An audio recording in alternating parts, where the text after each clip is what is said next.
海が死んだと思ったんですよ私。これで終わりだと。1ヶ月ぐらいでね、この海辺からね生き物が何にもいなくなった。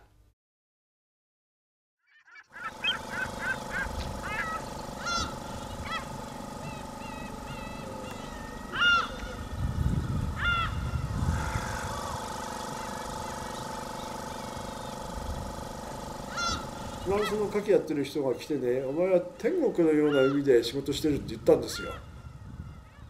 どうして？いや素晴らしいじゃないですか。景色もいいし海は深いし、ね、フランスってほら浅いところでみんな養殖してるから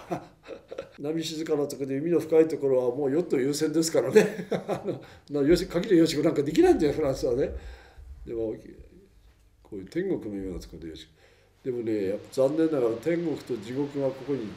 一緒に並んでるんですよ。津波っていうのがあるから。でもね、それはね両方そういう海だっていうことをちゃんと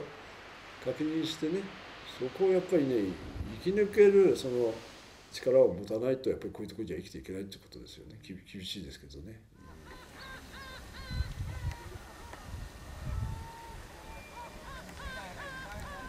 直接的に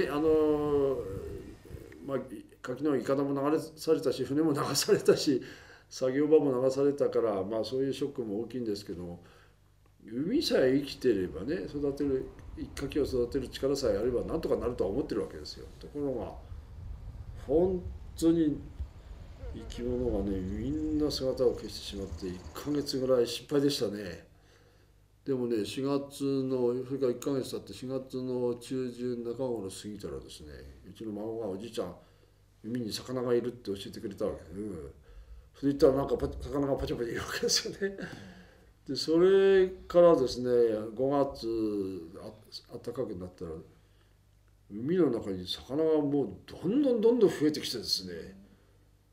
前よりいっぱい魚が増えてきたんですよ。分かったことはやっぱりね、こういう津波が来ても海は大丈夫だってことですよね。もう一回確認できたことはね。だからもう津波が来ることは宿命ですから、それは受け入れなきゃしょうがないわけです。だからでも津波の時にですね、やっぱり命が助からなきゃいけないからね、どうやってそういう時に高いところに逃げるかっていうこととか、それは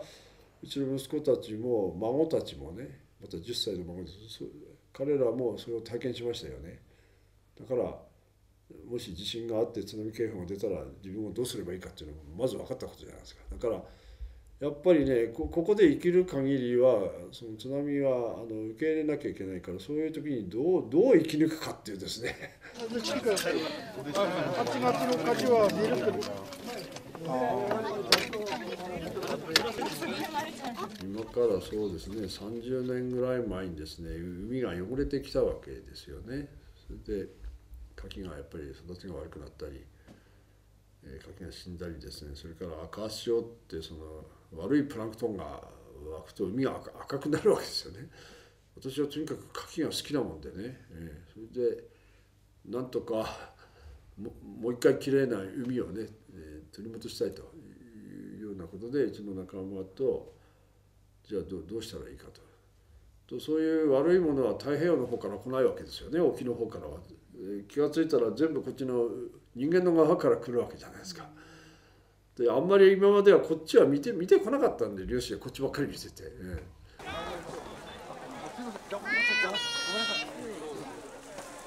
安く植えたの？まだ植えてません。まだ植えてませんか？はい。じゃあ植えますか？この河口からこの山までをきれいにしないとですね、最終的にこの海はきれいにならないっていうことに気がついてですね、自然というよりも川の流域に住んでいる人間の意識を変えなきゃいけないっていうことでしょこれ。山に木を植えると同時にですね、ここが重要なところなんですけど、その川の流域の学校の子どもたちをですね海に呼んできてですね、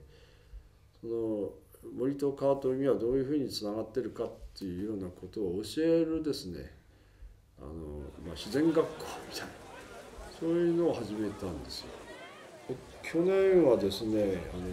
国連で国際森林年という年だったんですよ。フォレストヒーローっていう形で世界から5人選ぶっていうことになったんですよ。私はそれ選ばれたんですよ。金メダルです。ある意味でですね、こういう環境関係の、ノーベル賞と言えるようなものじゃないかというふうに私は思っております。漁師がね、牡蠣を作ってる漁師がフォレストヒーローなんてすげえことでしょこれ。で海はね意外とねみんなでちょっと気をつければすぐ良くなりますからね、自然は。自然は人間なくなると元気になるよ、あっという間ですよ。魚取らなくなったんですよ、ほら網もないし船もないから。だからもう人間が取らなければ自然ってねうわーっとやっぱり戻るもんですよこれ。だから結局はこれ人間の問題なんだな。まあそれは昔から分かってることでしょうけどね、そこをどうこうね調整していくかってことじゃないですかやっぱり。まあなんか暗い話ばっかりよりも少しはこういう話もいいでしょ、いいでしょっていうかいいね。美味しい牡蠣を食べたかったらやっぱりちょっといろいろ我慢して、やっぱりきれいにした方がいいでしょうそれは。誰か食べる人おりますですか？はい。また食べたいです。もう一つ食べたい。はい。もう一個。